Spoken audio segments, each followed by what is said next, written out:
Izin bertanya dok, saya sudah hampir 10 tahun minum ramuan salam, sereh, jahe merah, bawang putih, tunggal, ketumbar, cengkeh, kunyit, secang, kayu manis.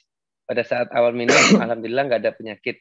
Tapi beberapa bulan yang lalu saya lab, ternyata gula puasa 144, glukosa 2 jam 121, kolesterol 270, trigliserida 208, dan HDL 47.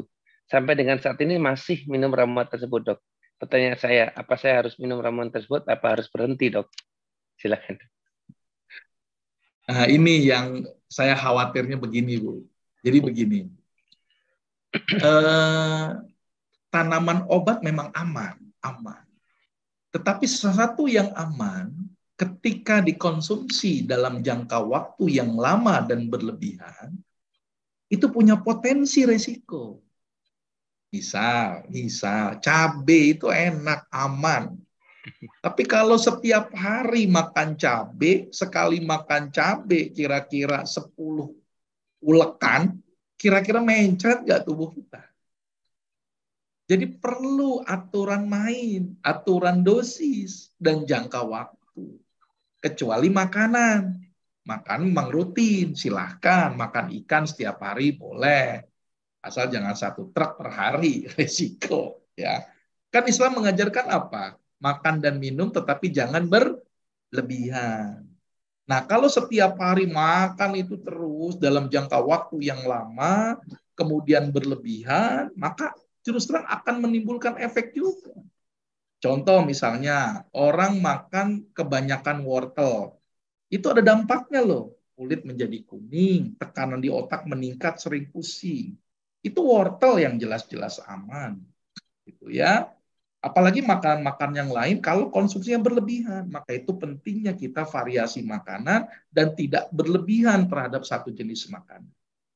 Karena dikhawatirkan malah menimbulkan efek terhadap tubuh kita.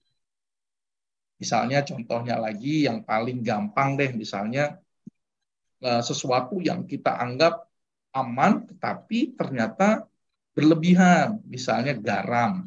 Garam itu kan bagus, benar. Tapi kalau setiap hari pagi ikan asin, malam ikan asin, tambah garam, garamnya banyak, timbul penyakit yang namanya hipertensi karena kelebihan garam.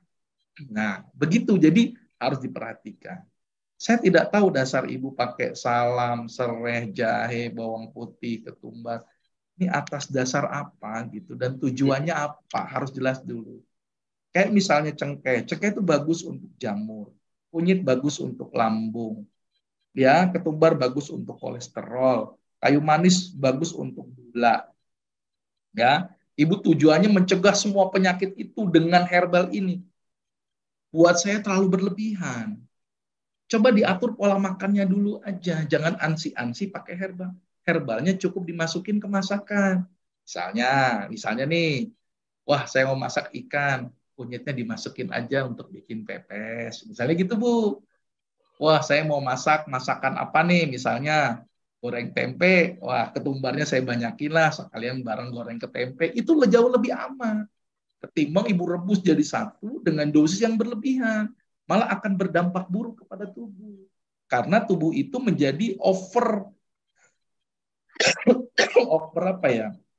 Over excite, jadi diberikan beban terlalu berlebihan oleh komponen-komponen tertentu. Ya, jadi saran saya begitu misalnya. Ya, jangan langsung begini, saya tidak tahu dasarnya apa. Artinya begini, penggunaan tanaman obat jelas ada indikasi, ada kontraindikasi, dan ada jangka waktu. Maka itu perhatikan dulu, mau pakai herbal tujuannya apa. Jadi jangan sembarangan juga. Jelas ya? Mudah-mudahan ini bisa dipahami tadi contoh-contoh saya. Ya, maka itu nih kolesterol ibu aja tinggi. Tadi kan saya bahas bahwa kolesterol itu tidak hanya ansih dari makanan yang dihasilkan oleh tubuh kita. Jadi kolesterol itu juga bisa berasal dari tubuh kita sendiri. Hati kita yang bermasalah. Maka itu kolesterolnya jadi naik.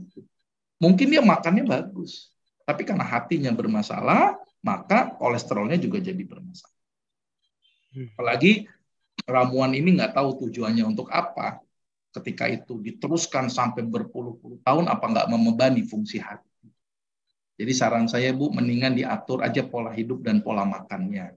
Bumbu dimasukin saja ke masakan-masakan, kalau memang mau setiap hari.